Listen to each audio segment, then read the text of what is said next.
Урматтуу достор, азыркы көргөзүп кеткен Эрлан Андашев агабыздын Ола билем аттуу чыгармасын бир аз түшүндүрүп кетчү жерлерин айтып кетейин. Албетте Эрлан Андашевдин агабыздын мыкты ырларынын бири десем мен үчүн кошулсаңыздар керек. Аккордторун көрдүңүздөр, алмашкан жерлерин көрдүңүздөр. Боюндагы жеңилирээк эле кылып көргөзүп кетсем. Кыскасы бир жолу ылдый кылып туруп кылыштетесиздер, анан эки жолу өйдө кылып туруп кайра бир кылыштетесиздер. Бир аккордто ушуну эки жолу кыласыздар. Аккорд алмашат дагы эки жолу.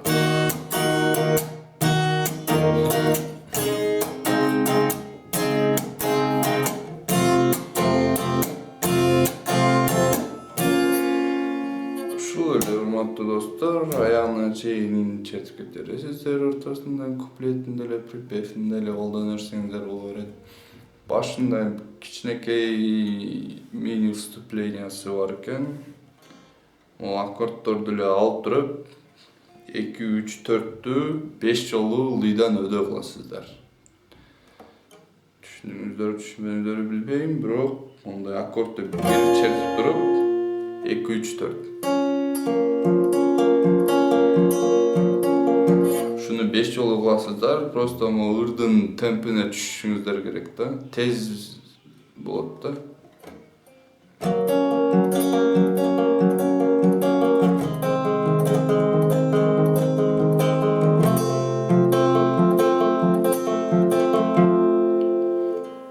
Ушул 5 жолу 2, 3, 4. Негизи айтчу сөздөр ушул эле, урматтуу достор. Жакшы ырлардан сунуштаңыздар. Албетте бүт ой пикирлерди, сунуштарды окуп атам. Кээ бирин мен жакшы түшүрө албай атам сиздерге көрсөткөндөй кылгычакты. Кээ бирин музыкасы мага жакпай калат же текст мааниси жакпай калат. Кыскасы эми өзүмө жакпаган музыканы же текстти киргизе албайм да, монтип өзүмө зордоп кылдыртыпчы. Мага жакса, окулуктуу болсо, көп элге жакса буйруса, бүт эле ырлар ушуга окшогон типа разбор болуп кирет. Урматтуу достор, аман болуңуздар.